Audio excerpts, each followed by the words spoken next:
Hey everybody, my name is Kat and you are watching Kat by Kindlelight. Today we are going to be doing the Booktuber Newbie Tag. I found this because of a relatively new booktuber named Maddie a couple weeks ago, so shout out to her. Anyway, let's not beat around the bush and let's get this started with question number 1. Why did you start your channel? When I hear an incredible story, whether it's in something I read, a movie I've watched, or a game I've played, I don't want to forget it. So, I have channels on different topics I enjoy, so I can make videos about things that I want to remember. I also love having a way to find other people who enjoy the things I do, and having a way to discuss those with them. I have loved ones who might also enjoy the same hobbies as me, but that doesn't necessarily mean they'll care about stories the same way I do. And for me, stories are the most important part of any of the things that I care about. Probably because I'm a reader, and very likely because I'm a writer. I'm also someone who believes in the idea of promoting the things I love. If a book is great, I want to spend my energy telling everyone I know about that. If something didn't work for me, sure, I'll take a minute to review it, but I'm not interested in convincing other people that they shouldn't like it or that they're wrong if they do. I'm really more interested in telling people why I didn't like it, just in case our tastes align and I can save someone some time. Or, more importantly, telling someone why I loved something, because that's always the more fun thing for me. I like to build things up, not tear things down. I'm a strong believer in the idea that stories are something that come alive in a unique way for every person who engages with them. An author undoubtedly has a way that their work connected with them as they wrote and honed it. But every new reader who engages with material is like someone doing watercolor painting. Them reading the book is like watercolor paint being reactivated.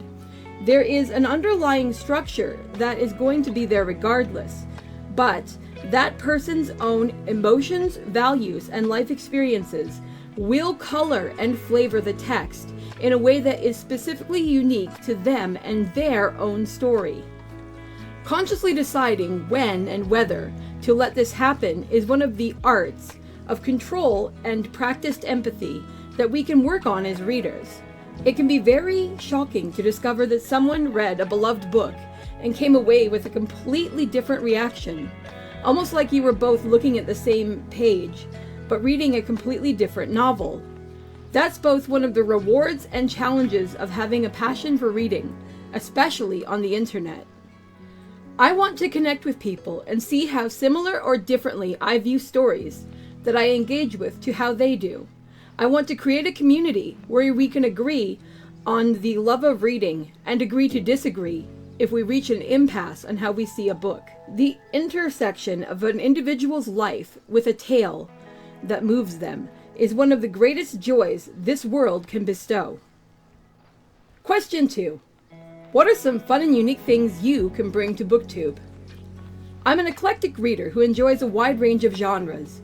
I'm also more likely to be drawn to books because of topics, themes, or my mood than because they're by a specific author or are currently popular. I ran a book blog called I Write, I Read, I Review from 2011 to 2013. So I'm no stranger to writing reviews, discussing bookish topics, or keeping up on book-related happenings going on in the world. While I'm not sure if I'm interested in getting as back into this at the moment as I was back then, I think that the shift of medium from primarily a book blog to instead a YouTube channel will be far kinder on my occasional arthritis flare-ups. For those curious, I was diagnosed with early onset osteoarthritis at 32, a side effect of certain repetitive motions I had done throughout my life due to being born with cerebral palsy. I plan to do some videos on writing my own stories, writing tips, and NaNoWriMo in general. In truth, when I first started thinking about what this channel was going to be, it was an itch to write again that had me interested in making it. I wanted to have some way to share what I was working on, and that grabbed my interest. But good writers are also good readers, and so long as I don't start making myself feel like I've got a timer strapped to me as I read, we should be good. I'm also a gamer at heart, and a long-term goal that I want to work on is the idea of a reading achievement system or quest system of some sort. I don't necessarily have a lot of fine-tuned plans for it right now, but it's something that's been floating around in my head for a while, so I thought it would be fun to jot it down here. Question 3. What do you love about reading? When I was in university, I had the good fortune to take a storytelling course called Oral Narrative with a man named Professor Sean Kane. During that course, we studied a book called The Dreamer Awakes. In the beginning of that book is a poem by the same title, which I've carried with me ever since. The dreamer awakes, a shadow goes by. When I tell you a tale, the tale is a lie. Yet listen to me, fine maiden, proud youth. The tale is a lie. What it tells is the truth. Through the power of story, we can go anywhere and become anyone we want to be. We can step outside the world, inhabit a character directly, or be a fly on the wall. We can be a neutral observer, examine their lives like we're judge, jury, and executioner. We can be a mama, watching from a window, knowing the bird must fly the nest, but wishing we could offer a hug, hot cocoa, and some tissues. We can let their fictional struggles hit us so hard that we laugh out loud, scream, toss a book, or cry over fictional characters. Stories are usually made up, but what they make us feel is real. As I've gotten older, my mobility has decreased, so entering a new story world, whether the story is set in our own reality or somewhere far away, is extremely freeing for me. I also find story freeing for exploring things I wouldn't touch with a 10-foot pole in reality. For instance, I'm a big fan of paranormal romance, enemies to lovers, and romance with villains, which are things that, in a real-world context, you couldn't pay me to endorse. But in fiction, love 'em. Think of this like Halloween. You're free to put on any costume you desire for a night, and then, come morning's light, you are back to your everyday self with no harm done. Story is the power of endless possibility, and every reader gains the key to unlock the door, jump into the magic portal, or go anywhere that a book and their imagination can take them. Question 4. What books or series got you into reading? My journey into reading has ebbed and flowed throughout my life.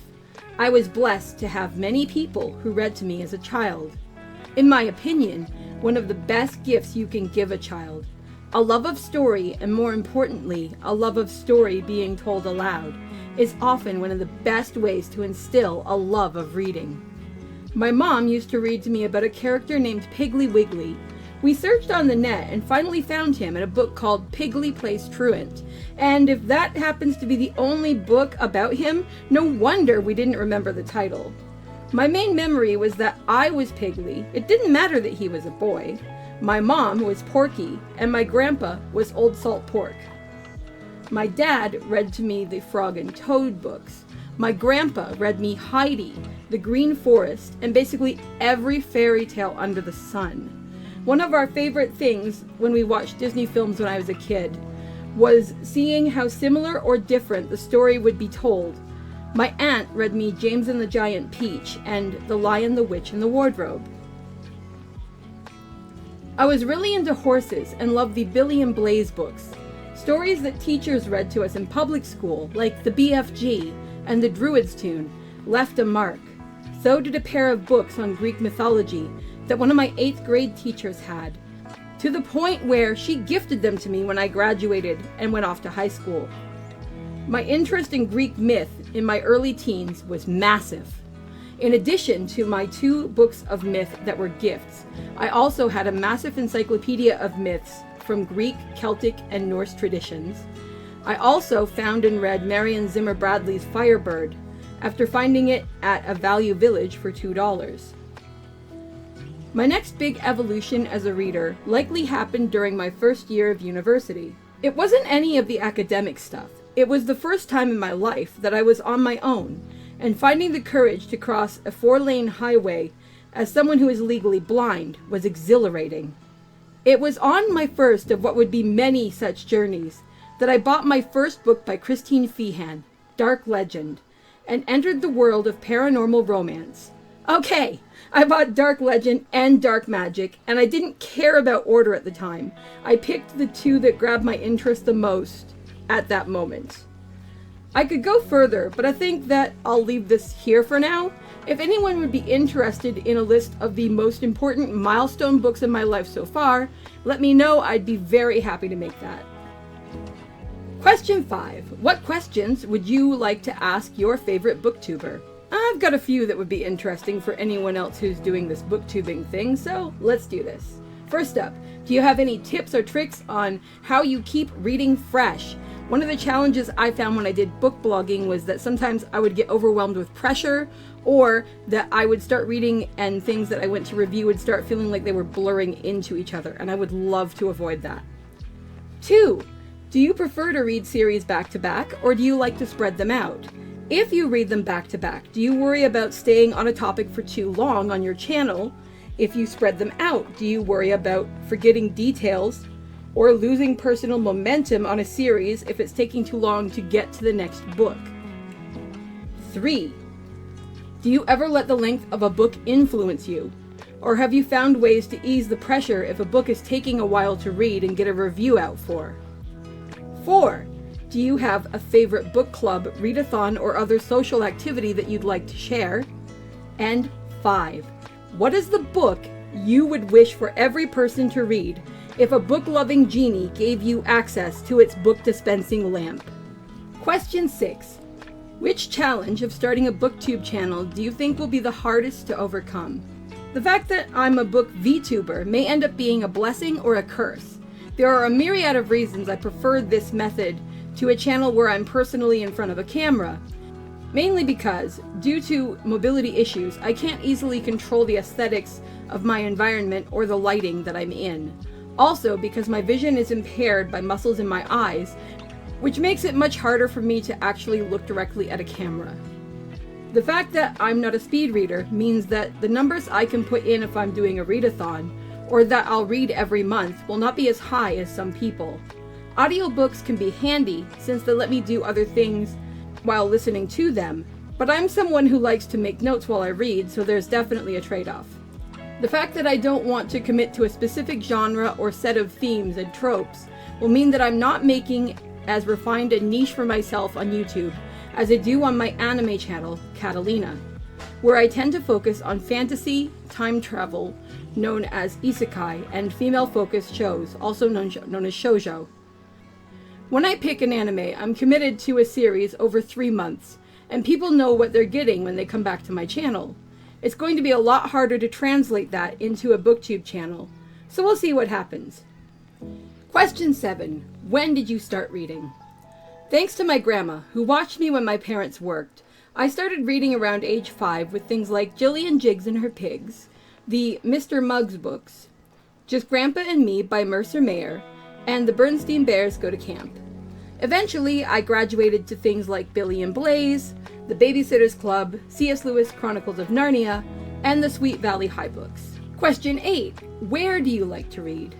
There are basically 3 really good regular options that I use. Option 1 is sitting at my desk with a cup of Earl Grey tea or a mug of hot cocoa and some cookies. Option 2 is sitting on my bed if I'm planning to read a little before I go to sleep. Or option 3 is, if the weather is nice, I take my Kindle onto the back porch with a glass of lemonade. And lastly, question 9. What kinds of books do you like to read? It's been a long time since I've been focused on actively reading, so I'm going to talk a bit about some of the genres I know I've enjoyed in the past, and about a few that I'm looking forward to trying now that I'm spending some quality time with the Kindle again. First up, we have my beloved paranormal romance. This was my bread and butter for nearly all of my 20s. I love Christine Feehan, Sherilyn Kenyon, Lindsay Sands, Gina Schwalter, and Kristen Painter. My favorite paranormal creatures tend to be vampires and demons. I'll admit I had better luck book-wise with vampires, but I'm stubborn, so I'll keep looking. 3 paranormal romances that I would gladly recommend are Christine Feehan's Dark Legend, Sherilyn Kenyon's Night Play, and Kristen Painter's The Vampire's Mail Order Bride. When I ran a book blog back in the early 2010s, one of my favorite genres was contemporary YA. I'm not sure how much I will dive into that now, but for anyone who's curious about that genre, some books I would recommend are The Sky is Everywhere by Jandy Nelson, The Perfect Chemistry Trilogy by Simone Elcoles, and the Angel Island trilogy by Marie Landry. Another genre I got into years ago that I think I will be keeping around is dystopian fiction. Some of the books I enjoyed back when I was covering things in the early 2010s included The Hunger Games by Suzanne Collins, Bumped by Megan McCafferty, and The Selection by Kira Cass. Something more current that I want to get more into is fantasy, fantasy romance, and romantasy. I'm very aware that these are all separate subgenres, but I'm going to stick them together for convenience. Recently, over the last month, I read and loved both Fourth Wing and Iron Flame by Rebecca Yarros. And I have A Court of Thorn and Roses on my fall TBR, so we'll see how things go from there. I keep hearing about this concept called cozy fantasy, and it has me totally intrigued, so I'd love to give some of that a go. I've got Legends and Lattes and A Fellowship of Bakers and Magic on my fall TBR to try that. And I keep hearing about something called Dark Academia, and that's another thing I might want to give a try. I'm looking at 2 books, Immortal Dark and An Academy for Liars, that are releasing this fall. Anyway, that's all the questions for the Booktube Newbie Tag. I hope this has been fun to listen to. Are you a booktuber or a reader? What book would you recommend that people give a chance? I'd love to know, so feel free to drop a comment below. Talk to you later. Bye!